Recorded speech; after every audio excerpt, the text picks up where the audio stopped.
Qu'est-ce que veut vous présenter cette personne lorsque il ou elle a affaire à vous? Ah, précisez s'il vous plaît. J'ai le joker là. Bah, en fait, cette personne cache la totalité de son amour. La totalité de son amour. Vous représentez tout son monde. Vous représentez ou vous cochez toutes les cases. C'est ce qu'on me dit. Vous cochez toutes les cases. Vous représentez son idéal. Ouais. Peut-être même que vous semblez trop inaccessible ou trop parfait ou parfaite pour cette personne. Parfait. C'est ce que j'ai dit. Voilà. J'ai demandé la précision. Pour l'empereur. Pour l'homme. Vous semblez trop exigeante peut-être même. Trop parfaite. Peut-être même que vous êtes à l'opposé de ce que vous donnez comme image. En surface. À l'égard des autres, c'est quelqu'un qui montre une posture d'autorité. C'est peut-être quelqu'un qui est cadre, qui est chef d'entreprise. Ouais, cadre ou chef d'entreprise, auto-entrepreneur, ou quelqu'un qui est dans l'armée, ou dans un métier alimentaire, hein, éleveur, l'agriculture, viticulteur par exemple, oléiculteur, voilà, tout ce côté agricole ou le domaine du tertiaire, la comptabilité, l'armée, le bâtiment, la construction, tous ces métiers-là. Hein, c'est l'empereur, l'homme, est sur ces métiers-là. Et cet homme-là montre tout le temps une posture d'homme viril, d'homme alpha, d'homme autoritaire, qui semble gérer les choses. Et en fait, avec vous, c'est un peu ça le problème, avec vous, il se sent fragile. Il se sent à la fois complet en votre présence, comme si on lui avait donné des pouvoirs, des sceptres de pouvoir, voyez. Avec vous, il se sent complet, en harmonie, en paix. C'est le paradis. Vous représentez son paradis, hein. Vous êtes un paradis pour lui et être avec vous, c'est un privilège. Parler avec vous, c'est un privilège. Se confronter avec votre énergie, c'est un privilège. En tout, en totalité, dans l'absolu.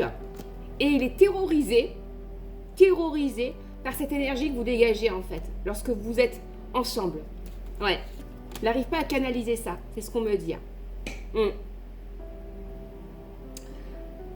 Son masque, alors, le masque qu'il pense que vous portez. Il pense peut-être à tort que vous êtes ok. Il pense que vous l'appâtez. Il pense que vous l'avez séduit ou que vous avez cherché à le manipuler par le passé. Il pense que vous êtes une fausse calme. Fausse calme. Il pense que vous avez vécu des épreuves. Il connaît votre histoire. Il sait que vous avez vécu de grosses épreuves. On vous dit qu'il a conscience que vous mettez de l'eau dans votre vin. Vous avez déjà mis de l'eau dans votre vin. Vous avez peut-être déjà donné 2 chances dans cette relation-là. Il a l'impression que vous le hameçonnez, que c'est trop beau pour être vrai. Écoutez bien. Il a l'impression que c'est trop beau pour être vrai. Donc c'est quelqu'un qui, inconsciemment, va chercher des petits détails ou va chercher à vous faire sortir de votre zone de confort au niveau comportemental. C'est quelqu'un qui va peut-être essayer de vous faire criser exprès pour voir un peu votre chétane en fait. Quelle est votre part sombre? Comment vous vous comportez dans le bad, tout simplement. Ouais, il y a un message, il y a des reprises de contact. Message, bouteille à la mer. Et peut-être que ce sont des messages auxquels vous ne répondez pas. Je vais y arriver. Ce sont des messages auxquels vous ne répondez pas. Donc il y a pu avoir des messages sur le répondeur que votre autre vous a laissé ou que cet homme vous a laissé auxquels vous ne répondez pas, ou sur votre boîte mail. Il y a un désir de converser avec vous, d'exprimer ses sentiments. On est sur quelqu'un qui n'arrive plus à contenir ses sentiments. Je dirais même qu'il a besoin de vous. Qui a affaire à un gros blocage dans sa vie actuellement. Et qui a besoin de vous. C'est très bizarre. Et ouais, mais en fait, on dirait que cette personne ne sait pas faire la différence entre avoir besoin de quelqu'un, parce qu'en fait, on a besoin d'une énergie, de profiter de l'énergie de quelqu'un, et aimer vraiment quelqu'un. Aimer vraiment quelqu'un, c'est pas nécessairement avoir besoin de profiter de son énergie. Ouais. Et j'ai l'impression que vous, la féminine, vous allez lui expliquer cela. Moi, j'ai pas envie d'être avec quelqu'un parce qu'il a besoin de moi. À ce moment-là. Je suis pas une option, je suis pas un jouet, je suis pas quelqu'un ou un valet hein, qui vient au moment où tu claques des doigts, en fait. Et puis dès que ça t'arrange plus, allez dégage, hein. Non, c'est terminé ça. C'est ce qu'on dit, hein, c'est terminé. Vous n'avez plus envie de vous battre, vous n'avez plus envie de convaincre, vous n'avez plus envie de négocier quoi que ce soit, vous n'avez même plus envie d'écouter. Si c'est un ex, vous n'avez même plus envie de l'écouter. Je vous ai dit, bloquer, supprimer, il aura beau vous inonder d'amour, de messages, etc. à distance, parce qu'il est à distance géographique de vous, vous n'alimentez pas la discussion, vous n'alimentez pas la dispute parce que vous savez que ça va partir en live, mais en live total. Donc vous êtes complètement détaché parce que vous avez estimé que à son âge, il est adulte, il sait ce qu'il vous a dit, il sait ce qu'il vous a fait, il sait comment il vous a blessé, même dans les dernières discussions.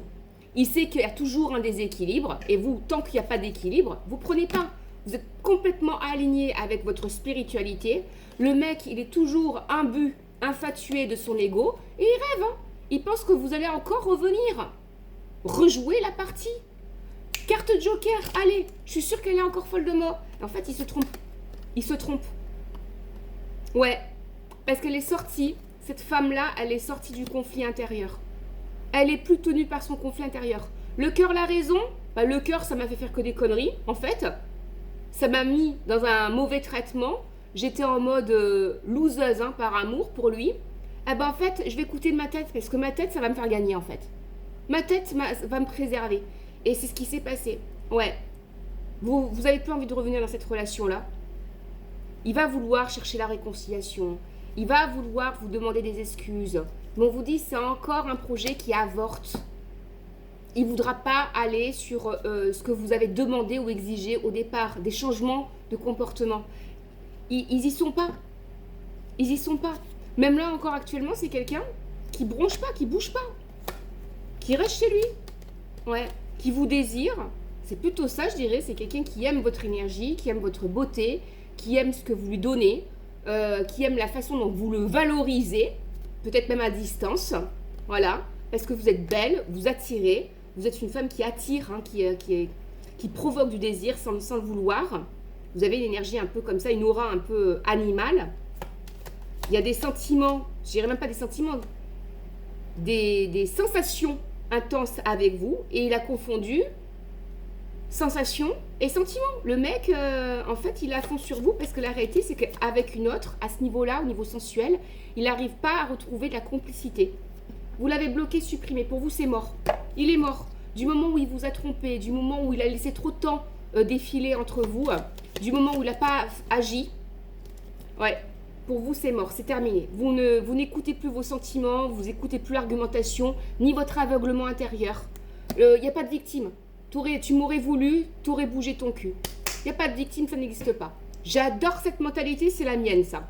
Prenez ce qui vous parle, likez, abonnez-vous. Bisous.